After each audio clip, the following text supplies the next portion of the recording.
मौलाना साहब जो YouTube channel ज़रूर subscribe कंदा। तरावी जी नमाज़ में हर सूरत में बिस्मिल्लाह अलॻि अलॻि पढ़णु खपे या हिकु मरतबो बिस्मिल्लाह पढ़णु काफ़ी आहे। तरावी नमाज़ जेकी पढ़ी वेंदी आहे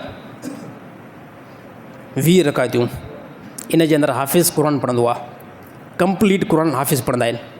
हाणे मसइलो आहे त हर सूरत में हाफ़िज़ बिस्मिल्लाहिर्रहमानिर्रहीम सूरत जे शुरू करण में पहिरियां हर सूरत में पढ़ी या न पढ़ी, हनफ़ी मसलक जे मुताबिक़ त बिस्मिल्लाह क़ुरान जो जुज़ आहे, हर हिकु सूरत जो जुज़ न आहे, बसि सिर्फ़ु क़ुरान जो जुज़ आहे।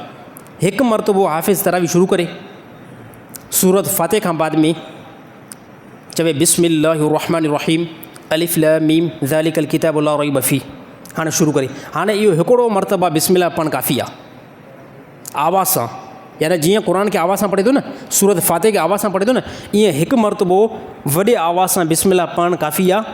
फ़रमायो इहो जेको बिस्मिल्लाह आहे न, इहो क़ुरान जो जुज़ आहे, हर हिकु सूरत जो जुज़ न आहे। हे तरावी नमाज़ में बिस्मिल्लाहिर्रहमानिर्रहीम पढ़ण जो हुकुम आहे।